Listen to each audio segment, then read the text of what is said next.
Baik, ini lanjutannya dari materi yang sebelumnya tentang sanitasi hotel atau standar bermutu kesehatan lingkungan. Dan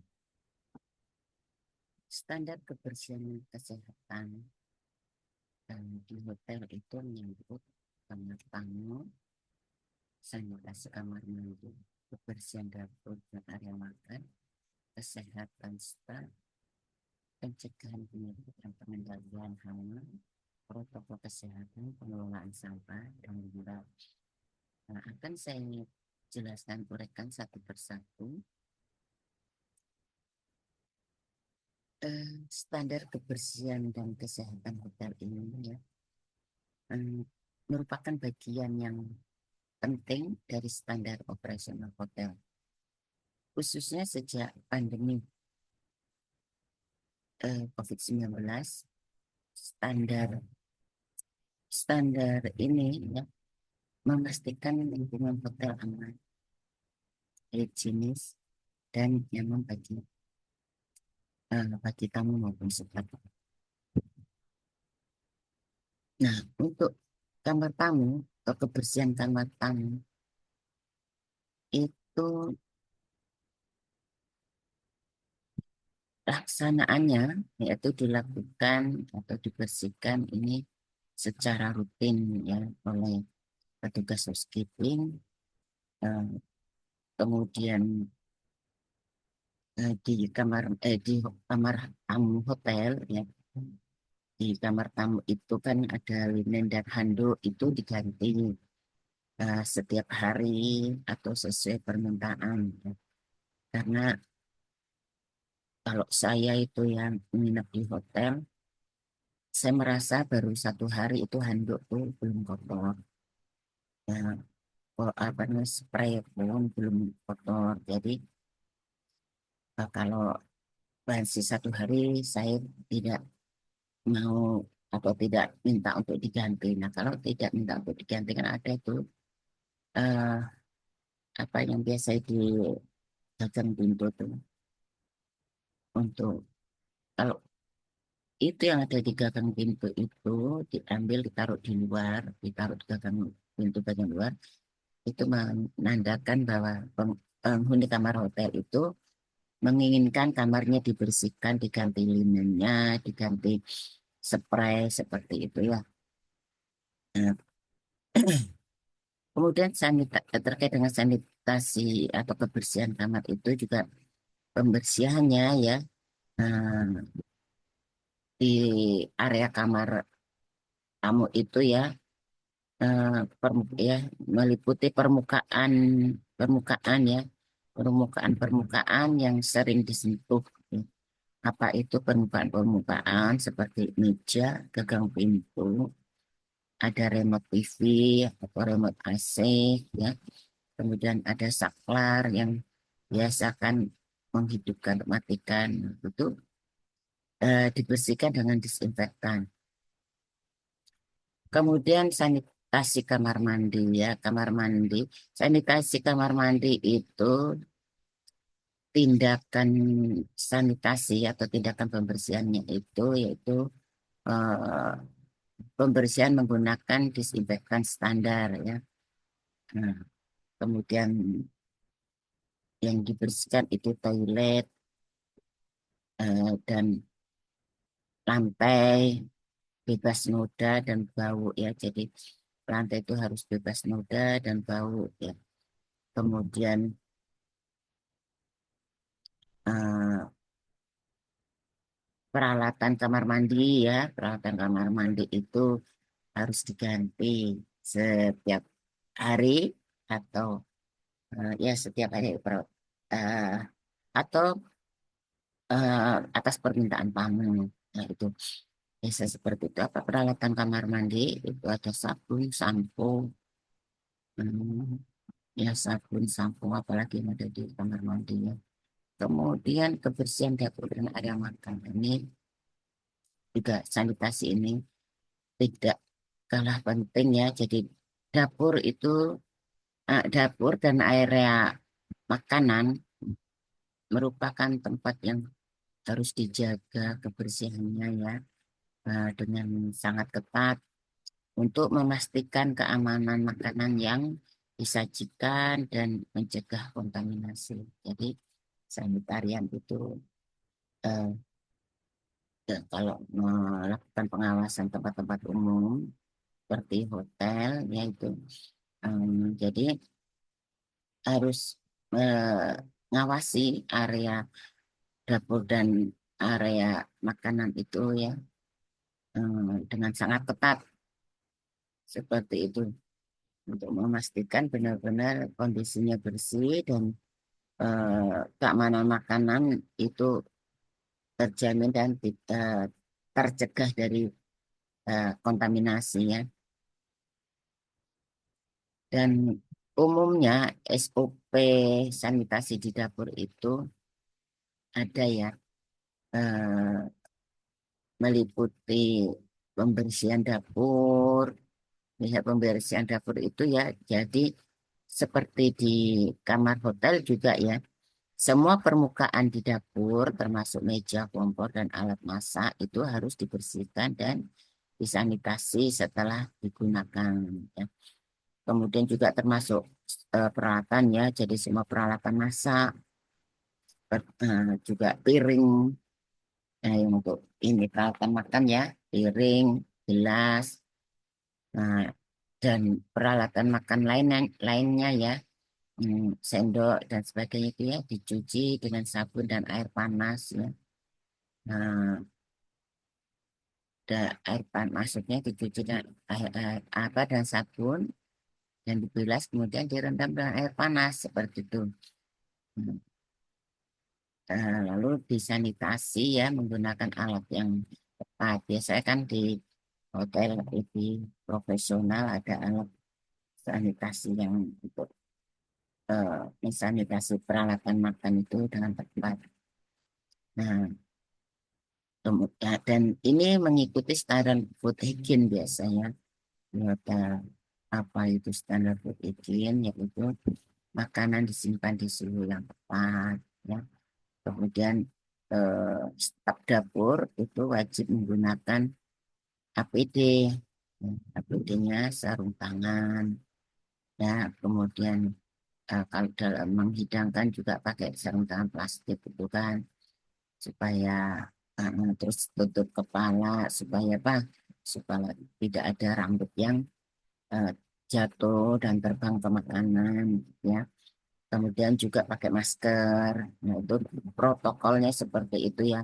Pakai masker eh, apa untuk menghindari ada percikan percikan atau droplet dari mulut ke makanan. Nah, seperti itu. Kemudian standar peralatan masak dan standar food hygiene tentang peralatan masak dan makan itu juga dicuci menggunakan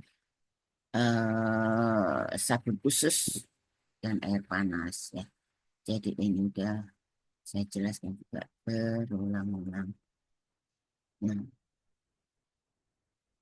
eh, biasanya ya salah satu prinsip dasar bukan biasa, memang salah satu prinsip dasar food hygiene itu menjaga agar makanan tidak terkontaminasi oleh bakteri, virus, atau zat berbahaya lainnya.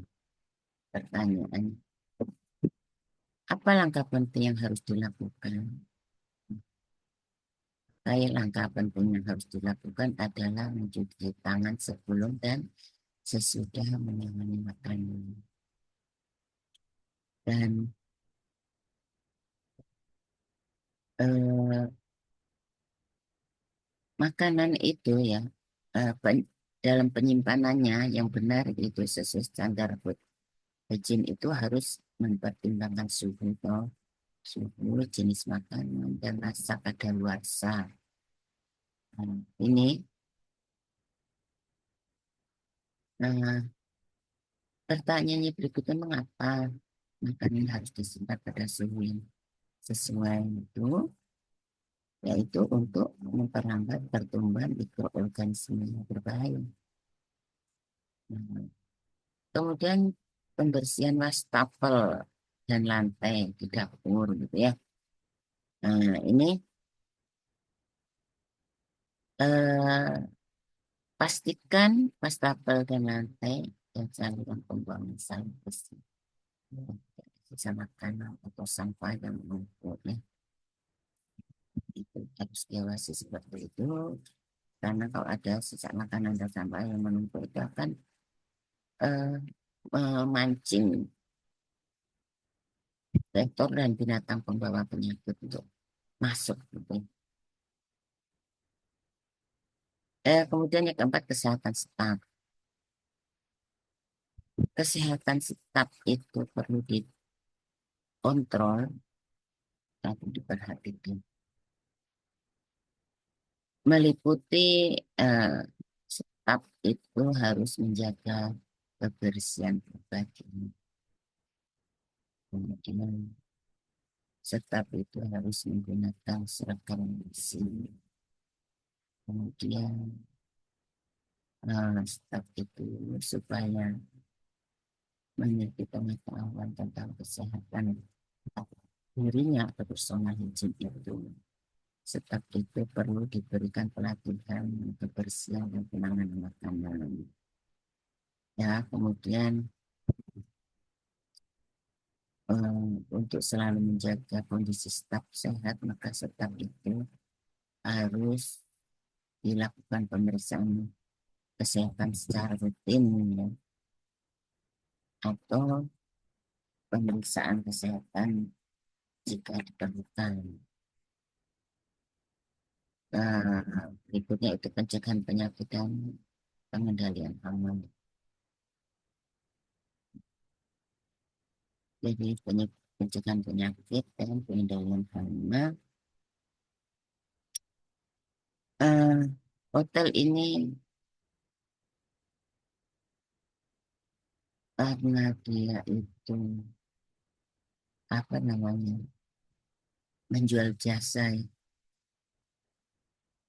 eh, dan untuk menarik para pengunjung untuk menggunakan jasa perhotelan itu, maka hotel itu harus memiliki prosedur untuk mengendalikan hama. Memiliki prosedur untuk mengendalikan hama seperti tikus, nyamuk, kecoa, dan lain-lain dapat mengganggu kebersihan dan kenyamanan. Nah, Ibu pernah ya pergi ke nginap di sebuah hotel di daerah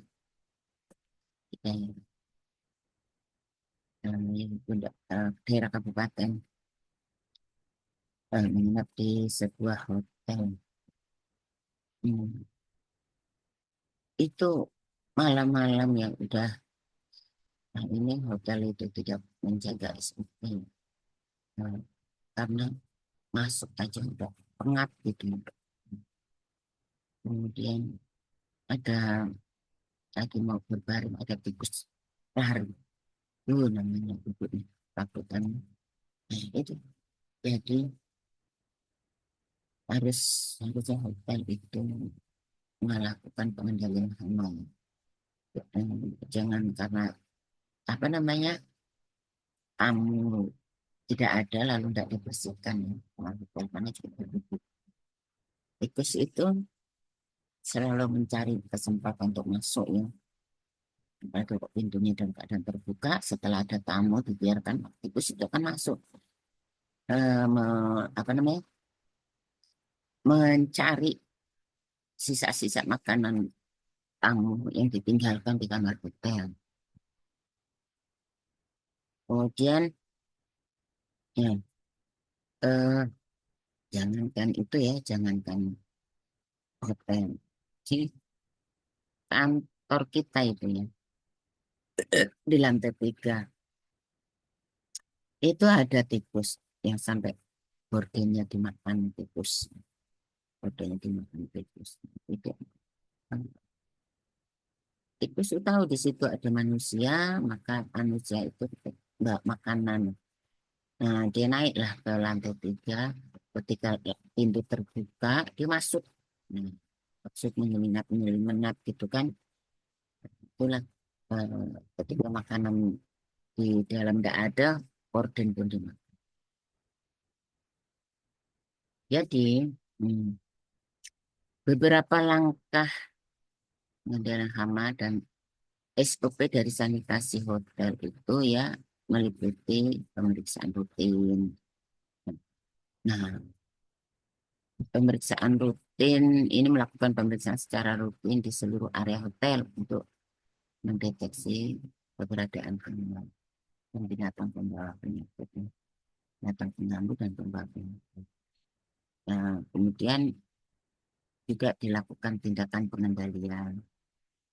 Nah, bagaimana tindakan pengendaliannya? Yaitu jika ditemukan hama, maka langkah pengendaliannya seperti penyemprotan insektisida atau pemasangan perangkap hama dilakukan oleh petugas yang terlatih.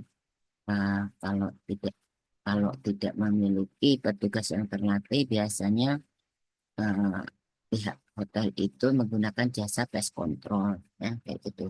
Nah, kok turun ke lapangan praktek praktek sanitasi hotel itu biasanya hotel-hotel kita ditanya bagaimana cara pengendalian hama di hotel. Nah, kebanyakan menggunakan pihak hotel itu menggunakan jasa pest control ya. Kemudian eh,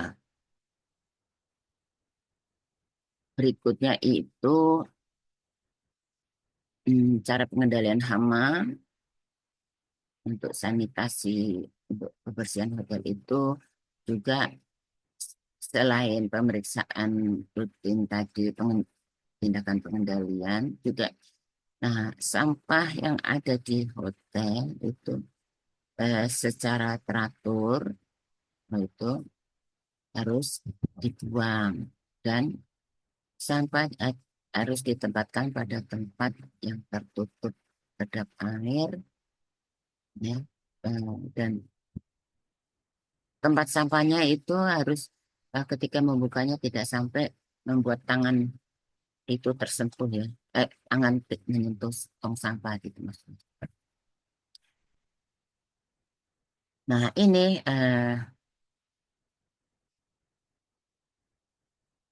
pengendalian hama seperti tikus, kecoa dan nyamuk ini ya sangat penting ya, sangat penting dilakukan di area hotel untuk menjaga kenyamanan dan kesehatan. Dan apa sih metode yang tepat untuk pengendalian hama di lingkungan hotel? Metode yang tepat yaitu membersihkan area dapur ya, dan tempat sampah secara rutin ya. Mengapa area dapur? Karena eh, area dapur itu tempat sisa-sisa makanan ya, sisa-sisa makanan. eh, Maka tahu itu apa tikus segala macam atau kecoa itu. Biasanya di situ ya yang paling banyak itu yang mencar ya, makanan-makanan.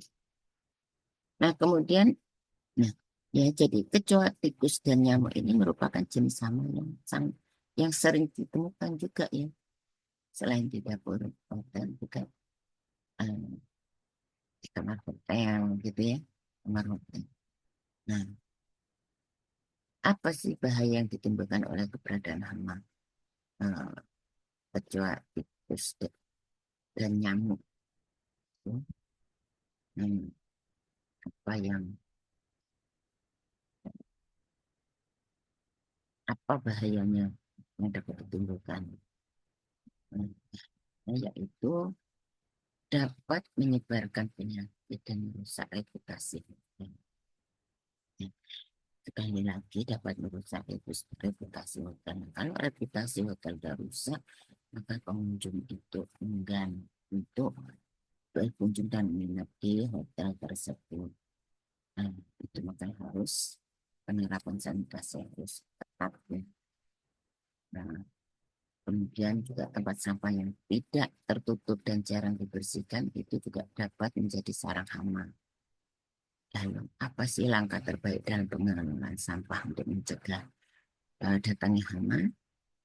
Maka langkah yang terbaik itu harus selalu mengosongkan dan membersihkan tempat sampah secara rutin. Ya, secara rutin supaya tidak memancing keberadaan hama penyakit. Dan hotel itu merupakan tempat umum yang rentan menjadi media penyebaran penyakit ya jika kebersihan tidak dijaga dengan baik. Lalu, apa tindakan utama yang harus dilakukan untuk mencegah penyebaran penyakit itu menyebabkan hotel?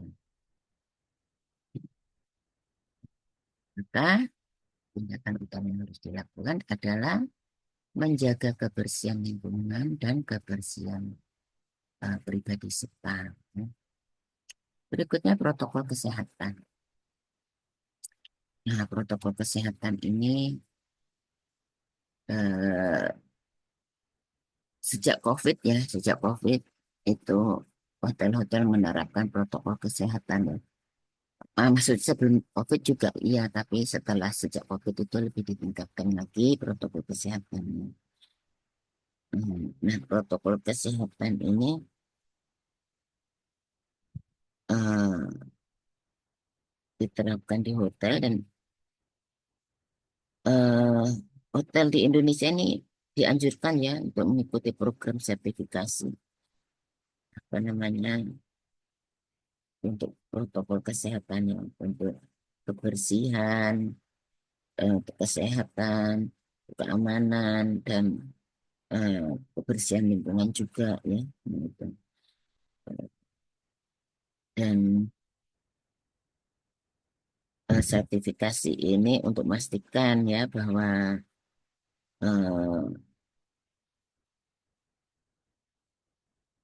apa namanya hotel itu menjaga kebersihan dan sanitasi secara menyeluruh. Kemudian juga untuk memastikan bahwa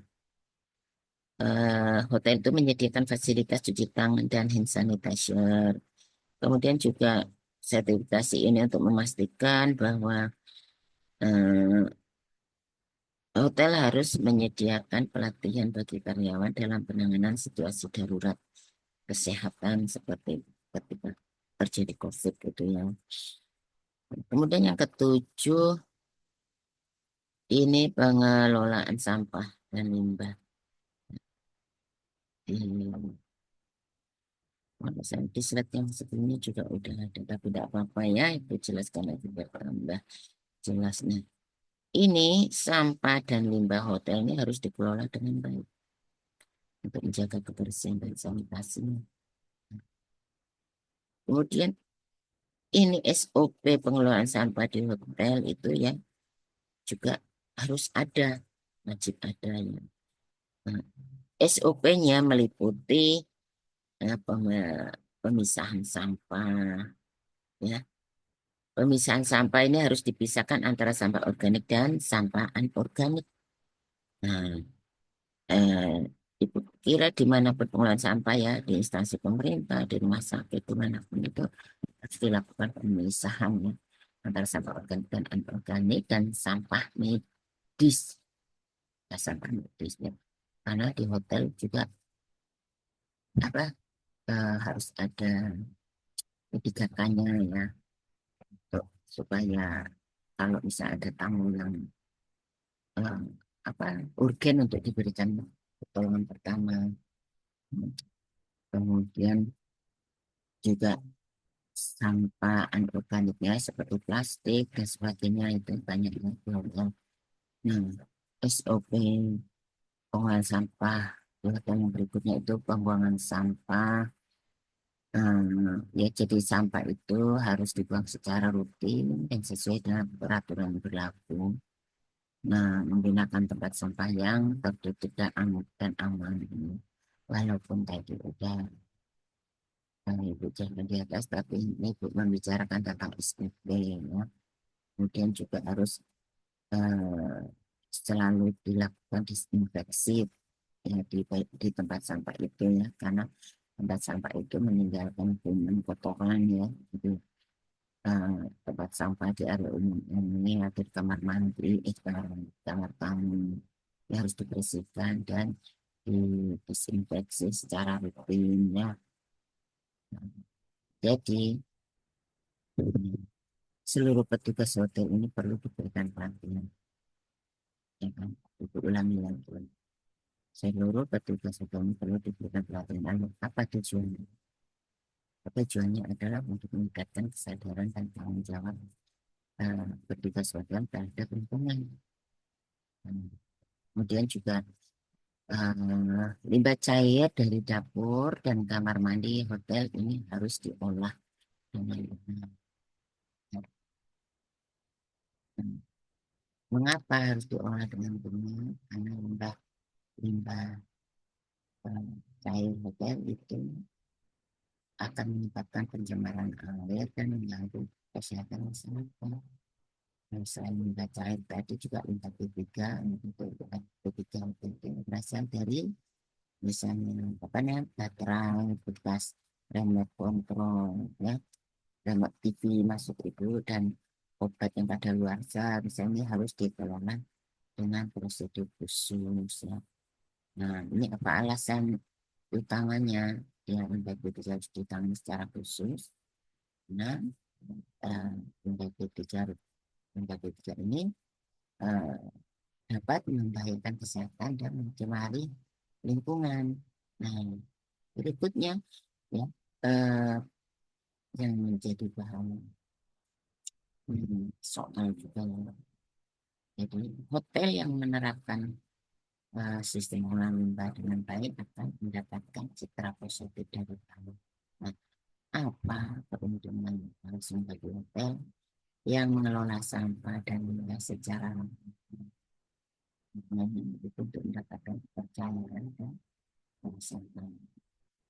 Jadi kesimpulannya, penerapan fasilitas dan infrastruktur dan serta standar kebersihan dan kesehatan yang ketat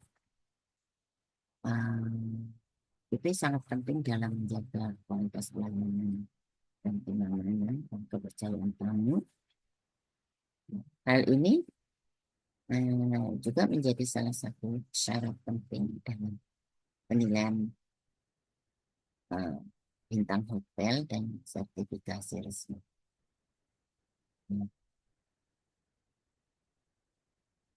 Lalu ada peran pemerintah dalam penerapan standar lingkungan. Iya, jadi kebijakan pemerintah dalam standar hotel itu bertujuan untuk memastikan bahwa industri perhotelan di Indonesia memiliki standar kualitas keamanan dan kesehatan, dan juga standar kualitas pelayanan yang layak bagi tamu. Ya. Nah, standarisasi ini juga untuk mendukung ya, pengembangan pariwisata, dan kita menjaga citra Indonesia sebagai uh, negara destinasi wisata ya, serta meningkatkan daya saing di industri perhotelan secara global ya, atau untuk memasukkan devisa ya, ke Indonesia. Nah, regulasi dan sertifikasi hotel ini jadi eh, dilakukan oleh pemerintah Indonesia itu terhadap hotel-hotel di Indonesia itu melalui Kementerian Pariwisata dan Ekonomi Kreatif untuk menetapkan standar dan kebijakan yang mengatur klasifikasi hotel ya, dan juga sertifikasi. Jadi proses eh, sertifikasi ini dilakukan dengan melibatkan apa namanya Perhimpunan Hotel dan Restoran Indonesia ya, APHRI, itu kalau kita lakukan kajian kurikulum itu mengundang pihak PHRI yang pernah dengan kuliah secara dan uh, tentu saja asosiasi terkait lainnya yang apa namanya melakukan atau yang terlibat di dalam sertifikasi sanitasi. Kemudian penyusunan standar operating prosedur ya.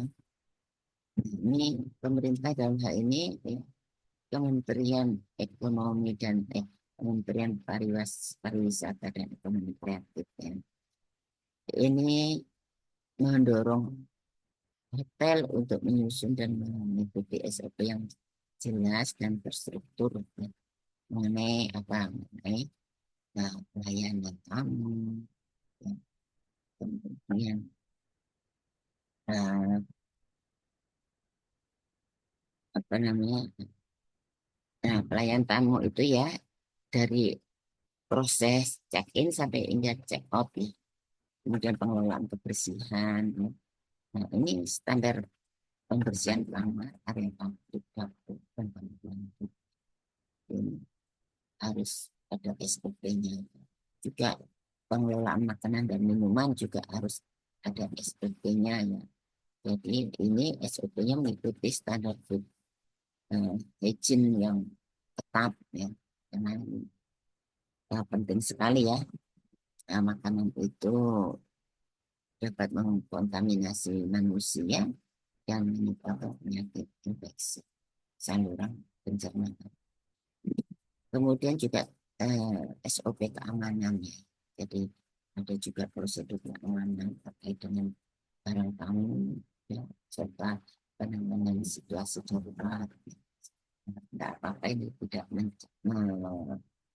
apa namanya tidak membahas mengenai kesehatan secara khusus, tapi ini merupakan SOP ya, SOP di hotel. Berikutnya peraturan lingkungan dan keberlanjutan. Jadi pemerintah Indonesia juga mengharuskan ya hotel untuk memenuhi persyaratan lingkungan ya yang mendukung keberlanjutan dari operasional hotel ya. Jadi beberapa kebijakan penting yang terkait dengan peraturan ini ya tidak jauh-jauh dari sanitasi seperti pengelolaan sampah, penghematan energi dan air, kemudian bangunan hotel yang harus ramah lingkungan ya seperti itu. Berikutnya yang keempat pelatihan pengembangan SDM hotel. Di awal juga Ibu sudah membahas ya, menjelaskan. Tapi ini kan terkait dengan peran pemerintah, jadi ada uh, pelatihan dan pengembangan, ada sesi penjelasan khusus di sini, yaitu jadi pemerintah ini terkait dengan pelatihan dan pengembangan SDM hotel ini ya mendorong ya, mendorong para apa namanya pengusaha hotel itu untuk memberikan pelatihan dan sertifikasi bagi karyawan hotel dalam hal pelayanan, juga dalam hal bagaimana memberikan keamanan, kebersihan dan pengelolaan hotel yang lainnya. Ya, juga peningkatan kualitas layanan, ya itu juga harus diberikan pelatihan ya, supaya apa petugas hotel itu memiliki standar internasional dalam memberikan pelayanan ya, sehingga perlu diperhatikan pelatihan bagi staf mengenai bagaimana bersikap ya, bersikap yang profesional sebagai staf hotel, petugas housekeeping dan sebagainya ya. Kemudian komunikasi dengan tamu itu bagaimana dan keterampilan yang lainnya tentu saja ya. Itu penting karena memberikan bekal kepada ini ya, hotel pelatihan kepada staf hotel agar hotel staf hotel itu terlatih ya, menjadi tenaga yang skill. Kalau udah menjadi tenaga skill itu tentu saja akan meningkatkan pelayanan hotel. Eh, yang berikutnya pengawasan dan evaluasi. Jadi pemerintah ini melakukan pengawasan dan evaluasi secara berkala untuk memastikan bahwa hotel-hotel yang sudah disertifikasi ini tetap apa ya, memenuhi standar yang ditetapkan ya. Nah, proses sertifikasi ini melibatkan apa ya, melibatkan penilaian ulang gitu ya, penilaian ulang. Jadi tiap hotel ini kan harus melalui penilaian ulang untuk memperbarui sertifikat ya. Karena dia harus memiliki sertifikasi. Kemudian kalau yang udah sertifikasi itu tetap harus dilakukan sertifikasi untuk memperbarui sertifikat seperti juga kita ya, akreditasi itu kan untuk akreditasi prodi itu kan kita udah punya gitu. Tapi cara berkali 5 tahun sekali itu kita sertifikasi lagi atau akreditasi lagi untuk mendapatkan sertifikasi secara periodik 5 tahunan. Ya. Begitu juga hotel. Ya. Jadi kemudian juga pengawasannya melalui inspeksi secara berkala ya. Jadi eh, pemerintah dan lembaga terkait ini melakukan inspeksi untuk memastikan bahwa hotel ini memenuhi persyaratan yang ditetapkan dan dalam dalam aspek kebersihan, kesehatan, keselamatan dan fasilitas. Nah, ini lembaga terkait ini siapa?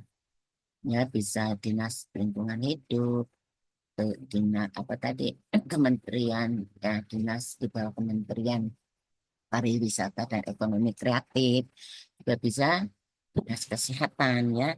Nah, jadi yang melakukan pengawasan itu adalah sanitarian, ya, eh, petugas sanitarian ya, yang bekerja di instansi-instansi tersebut.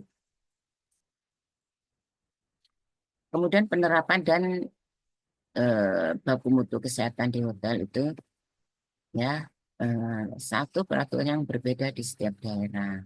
Ya, jadi peraturan itu berbeda di setiap daerah. Di Indonesia ini standar regulasi hotel bisa berbeda-beda ya. Jadi antara daerah satu dengan daerah lainnya mungkin di Aceh beda dengan di Kalimantan ya. Jadi ini semua tergantung pada otoritas daerah atau kebijakan pemerintah setempat ya. Ini menambah kompleksitas bagi hotel yang memiliki lebih dari satu hotel ya, yang atau memiliki lebih dari satu cabang di berbagai tempat ya. Jadi maka ini kaitannya juga dengan SOP nanti akan mengikuti sesuai dengan peraturan di daerah masing-masing gitu ya.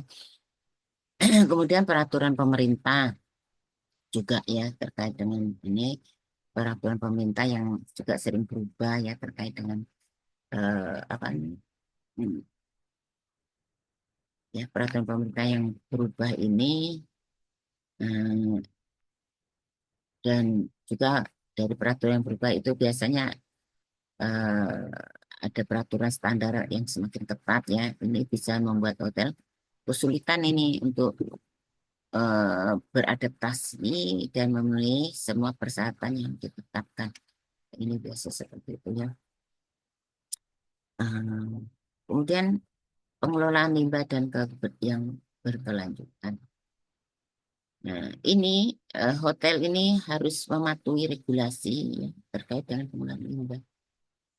Limbah itu ada limbah padat, limbah cair. Jadi ada penggunaan sampah, ya, penurun ini untuk apa? Penggunaan sampah supaya eh, lebih efisiensi dalam hal energi juga penurunan dampak lingkungan. Tapi banyak ya hotel yang menghadapi tantangan dalam mengimplementasikan teknologi ramah lingkungan ini. Ya. Atau penggunaan atau upaya pengurangan penggunaan plastik ini yang sekali pakai karena biaya atau kurangnya pengetahuan tentang keberlanjutan itu ya. Hmm, dari pihak hotel tentunya atau dari para penghuni hotel, kemudian pengelolaan sampah,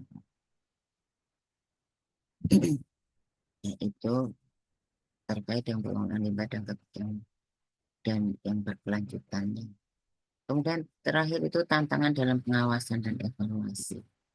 Nah, ini tantangannya itu kalau untuk pengawasan internal ini untuk mengimplementasikan standar tidak akan berjalan efektif ya biasanya tanpa pengawasan yang baik. Nah, jadi pengawasan yang lemah ini dapat menyebabkan ketidaksesuaian dengan standar yang ditetapkan biasa gitu ya. Kemudian juga pengawasan tantangan dari pengawasan dan evaluasi ini ya terkait dengan audit dan penilaian berkala. Ini banyak hotel juga kesulitan melakukan audit internal secara rutin dan efektif, baik karena keterbatasan waktu, biaya maupun sumber daya manusianya, SDM biasa seperti itu. Hmm, Kemudian juga eh, pengawasan eh, selain pengawasan internal juga ada pengawasan eksternal. Jadi tantangan dari pengawasan eksternal itu ini terkait dengan penilaian oleh pihak ketiga ini. Siapa itu pihak ketiga? Eh, itu lembaga sertifikasi yang atau pemerintah eh, atau yang di luar pihak hotel. Ini bisa menjadi tantangan bagi hotel. Jadi hotel ini harus siap untuk menghadapi eh, inspeksi mendalam dan memastikan bahwa setiap bagian operasional sesuai dengan standar internasional.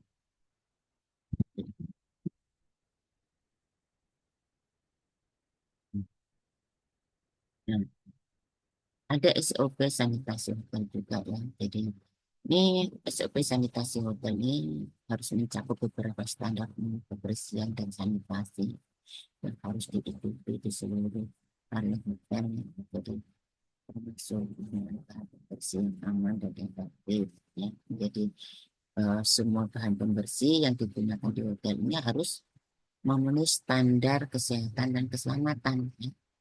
Jadi bahan pembersih contohnya ya, ini yang digunakan ini harus efektif dalam membunuh kuman atau bakteri atau virus ya. Dan ini harus tanpa membahayakan kesehatan. Nah, ada soal juga, jadi itu dari tadi sebenarnya ada menjelaskan, terus juga ada soal yang kalau kalian menyimak betul-betul di situ Ibu membaca soal juga ada pertanyaannya. Makanya kalau Ibu menjelaskan berulang-ulang, artinya Ibu eh, di situ ada soal. Jadi bahan pembersih yang digunakan dalam pekerjaan tugas housekeeping ini harus disesuaikan dengan jenis permukaan yang dibersihkan yang agar tidak merusak. Mengapa? Apakah penting memilih bahan pembersih sesuai dengan jenis permukaan? Ya, penting ya, supaya supaya permukaan tidak rusak dan tetap awet. Kemudian, setiap bahan pembersih ya, ini memiliki label petunjuk penggunaan yang harus dibaca sebelum digunakan. Kira-kira apa risiko jika bahan pembersih yang digunakan ini petugas tanpa membaca petunjuk penggunaannya? Apa risiko? Risikonya yaitu bisa terjadi kerusakan pada peralatan atau membahayakan petugas itu sendiri. Jadi masih terkait dengan bahan pembersih, penggunaan bahan pembersih secara berlebihan itu tidak membuat hasil lebih baik atau lebih bersih. Justru dapat menimbulkan residu atau sisa. Kira-kira apa dampak negatif dari penggunaan bahan pembersih yang berlebihan? Hanya itu kan dampak negatifnya yaitu dapat meningkatkan risiko alergi dan iritasi kulit. Jadi tidak baik. Kemudian berapa bahan pembersih harus diencerkan terlebih dahulu atau apakah bahan pembersih harus diencerkan terlebih dahulu sebelum digunakan? Mengapa harus diencerkan dulu? Nah, karena untuk menghindari pemborosan dan efek yang merusak tadi. Sesuatu yang berlebihan itu tidak baik. Jadi pemeriksaan dilakukan secara rutin atau tidak melindungi diri itu paling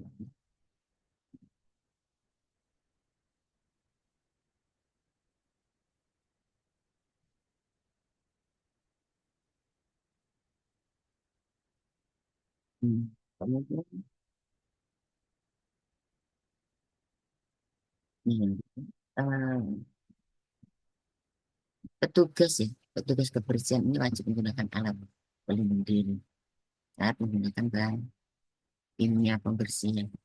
Nah, apa sih tujuan utama penggunaan alat pelindung diri itu APD saat menggunakan bahan pembersih? Tujuannya adalah untuk melindungi tubuh dari paparan bahan kimia berbahaya. Nah, alat pelindung diri atau APD seperti sarung tangan, masker, ini penting digunakan oleh petugas kebersihan di hotel. Apa sih manfaat utama dari penggunaan APD saat membersihkan eh, kamar tamu, misalnya ya, dapur dan sebagainya? Nah, yaitu manfaatnya adalah manfaat APD itu untuk melindungi diri dari kuman dan bahan kimia. Kemudian pengelolaan sampahnya. Nah, terkait dengan pengelolaan sampah, mengapa pengelolaan sampah yang baik penting dilakukan di lingkungan hotel? Mengapa?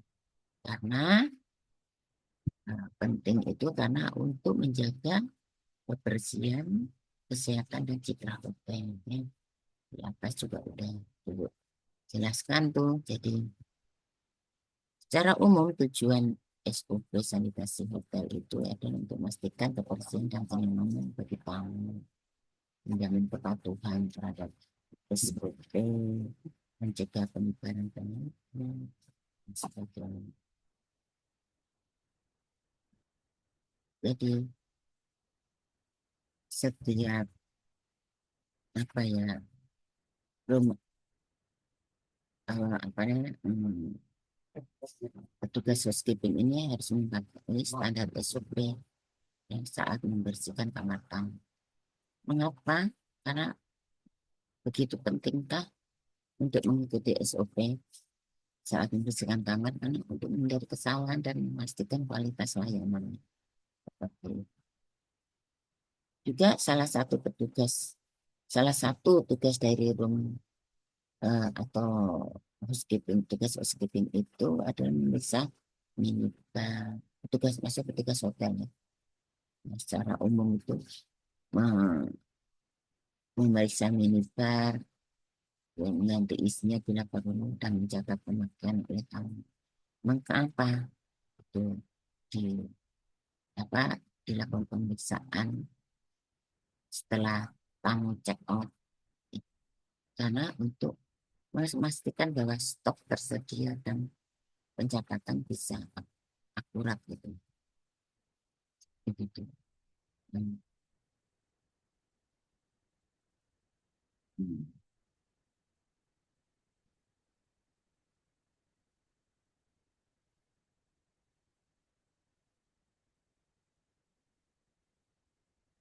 Kemudian dari materi yang Ibu sampaikan pada penjelasan awal sampai ini ya ini referensi yang digunakan yaitu Permenkes nomor 2 tahun 2023.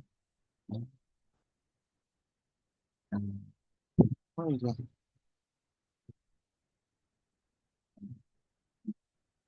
itu ya untuk